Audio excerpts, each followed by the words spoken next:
విషయంలో కాంగ్రెస్ పార్టీ ఇలా చేతులు ఎత్తేసింది. కొనుగోళ్ల నుంచి రాష్ట్ర ప్రభుత్వం తప్పుకుంటోంది. ఈరోజు ఇంకా జోక్ ఏందంటే, నిన్న ముఖ్యమంత్రి గారు కొంతమంది మంత్రులు చెప్తున్నారు వరి వేయకండి, ప్రత్యామ్నాయ పంటలు వేసుకోండి. మరి ప్రత్యామ్నాయ పంటలు వేసుకోమంటున్నావు, సరే, దానికైనా భరోసా ఇస్తున్నావా? నేను కొంటా, మద్దతు ధరిస్తా అని చెప్తున్నావా?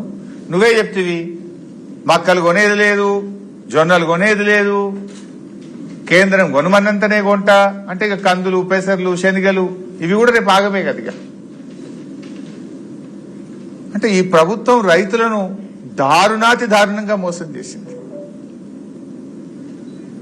తడిగుడ్డతో రైతుల గొంతు కోసింది ఇలా రేవంత్ రెడ్డి ప్రభుత్వం. ఈ నిర్ణయాన్ని రైతుల మీద మీకేమన్నా వీసమెత్తు ప్రేమ ఉన్నా, నిజంగా మీరు రైతు బిడ్డలైతే తక్షణమే ఈ నిర్ణయాన్ని ఉపసంహరించుకోవాలని చెప్పి ఈ రోజు మేము డిమాండ్ చేస్తా ఉన్నాం. పంటల కొనుగోలు చూస్తే ఇట్లా కదా, యూరియా ఇలా కేంద్ర రాష్ట్ర ప్రభుత్వాలు, అటు బీజేపీ ప్రభుత్వం, ఇటు కాంగ్రెస్ ప్రభుత్వం, రెండు ప్రభుత్వాలు కలిసి రైతుల జీవితాలతో చెలగాటమాడుతా ఉన్నాయి ఈరోజు. ఇప్పుడు నిన్న కొత్త సర్కులర్ ఇచ్చిండ్రు. నిన్ననే ఎకరాకు 2 యూరియా బస్తాలే ఇస్తారట. ఆ 2 కూడా ఇప్పుడు ఒకటట, నెలకు ఒకటట. ఆ 2 బస్తాలకు తిరగాలన్నట యాప్ కోసం. నిన్న మా ఎంపీపీ శ్రీకాంత్ రెడ్డి చెప్తుండు, ఆయనకు యూరియా బుక్ చేసుకోవాలంటే యాప్ మీద వాళ్ళ బాపో దిక్కు, అమ్మో దిక్కు, కొడుకో దిక్కు, ఆయనో దిక్కు, నలుగురు 4 ఫోన్లు పట్టుకొని 3 గంటలు కొట్టంగా 2 బస్తాలు దొరికినాయట. 2 బస్తాల యూరియాకి ఇంట్లో 4 ఫోన్లు పట్టుకొని కొట్టంగా దలుగుతుంది, లాటరీ తగిలినట్టు. అది 2 బస్తాలు. అంటే ఇవాళ ఎకరాకు 2 బస్తాలే యూరియా ఇస్తామంటే ఏంది? కేంద్ర రాష్ట్ర ప్రభుత్వాలు రైతులంటే ఎందుకు ఇంత చిన్న చూపు? ఇవాళ ఇంతమంది ఎంపీలను గెలిపించి రాష్ట్రంలో అధికారంలోకి ఇస్తే మీరు యూరియా ఇచ్చే తెలివి కూడా లేదా మీకు? కేసీఆర్ గారు ఉండగా ఆటో డ్రైవర్ చెప్తే ఇంటికాడ వచ్చి యూరియా వేసిపోయింది కదా. ఇలా 2 బస్తాలే ఇస్తారట. మా చిన్నకోడూరు మండలం మొత్తం మిర్చి పండుతుంది, కొంత నంగనూరులో కూడా మిర్చి పండుతుంది. రాష్ట్రంలో అనేక చోట్ల మిర్చి వేస్తారు, వరంగల్ గాని, ఖమ్మంలో గాని చాలా జిల్లాల్లో వేస్తారు. మిర్చి రైతులు ఎకరానికి 6 బస్తాల యూరియా వాడతారు, 5-6 బస్తాల యూరియా వాడతారు. నువ్వు 2 సంచులు ఇస్తే మరి మిగతా 4 సంచులకి అడిగి పోవాలి.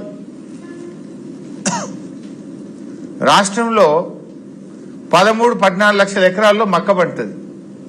మక్క రైతులు 4-5 బస్తాలు వేస్తారు మక్క యూరియా. నువ్వు 2 సంచులు ఇస్తా అంటే మిగతా దానికి అడిగి పోవాలి. వరి ఉంటుంది, నార్మల్ గా వరికి 3 బస్తాలు వేస్తారు. నువ్వు 2 ఇస్తా అంటే ఇంకో సంచి బ్లాక్ లో కొనుక్కోవాలా?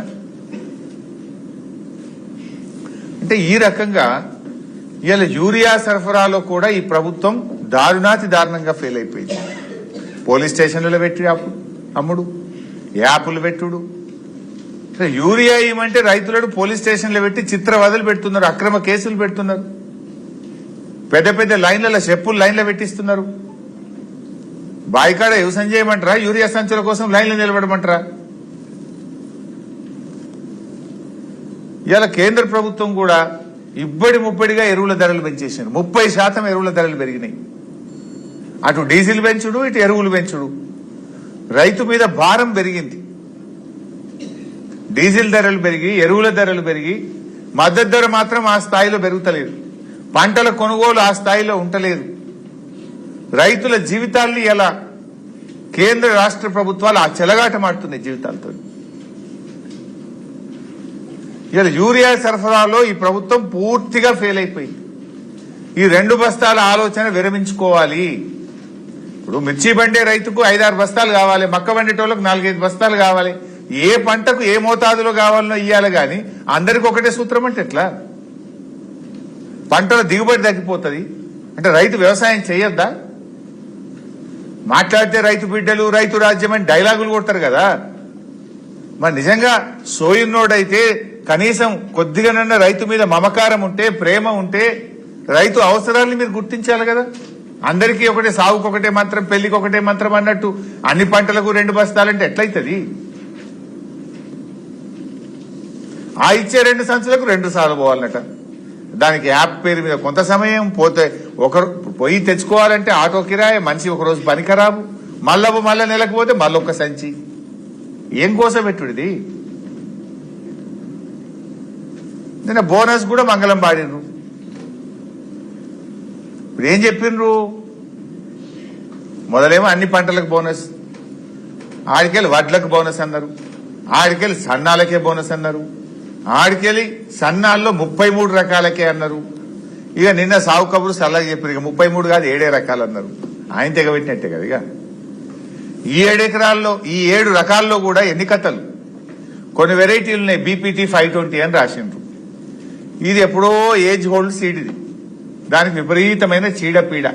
150-160 రోజుల పంట. అది ఒక నెల రోజులు ఎక్కువ కావాలి దానికి.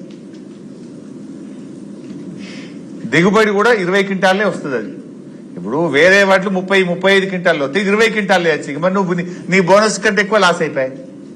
నువ్వు ఇచ్చేది ఏమున్నది అంటే ఏదో తిట్టని పోరా అన్నట్టున్నది కథనిది. అంటే ఈ బోనస్ విషయంలో కూడా 33 రకాల నుంచి ఎందుకు 7 రకాలకు తగ్గించిండ్రు? ఇది నోటితో నవ్వి నొసటితో ఎక్కించినట్టుంది. అంటే సన్నాలకు బోనస్ ఇప్పుడు పోయిన యాసంగి 1200 కోట్ల బోనస్ ఎగబెట్టినావు. ఈ యాసంగిలో సన్నాలకు 800 కోట్ల బోనస్ ఎగబెట్టినావు. 2 పంటల కంటివి 1 పంటకే చేస్తేవి. 33 రకాలంటివి ఇప్పుడు 7 రకాలకే చేస్తేవి. ఆ 7 రకాలకు కూడా విత్తనాలు ఉన్నాయా మార్కెట్లో? నువ్వు చెప్పింది నిన్న చెప్పినావు. ఆల్రెడీ 15 రోజుల కిందనే నార్లు పోసింది. రోహిన్ కార్తీలే నార్లు పోస్తారు. నేను నమ్మి నీ ప్రభుత్వాన్ని నమ్మి 33 రకాల వెరైటీలను ఎవరికి దొరికింది వాళ్ళు తెచ్చి నార్లు పోసింది. ఇప్పుడు వాళ్ళు ఏం కావాలి? మొదలు చెప్పాలి కదా నువ్వు నార్లు పోయక ముందు. సగం మంది రైతులు వేరే రకం తెచ్చి నార్లు పోసింది. ఇప్పుడు వాళ్ళ పరిస్థితి ఏంది? సమాధానం చెప్పండి. అంటే పూర్తి బాధ్యత రహిత్యంగా మీరు పనిచేస్తున్నారు. రైతులంటే, వ్యవసాయ శాఖ అంటే ఈ ప్రభుత్వానికి చిన్న చూపు. ఇక రైతు బంధు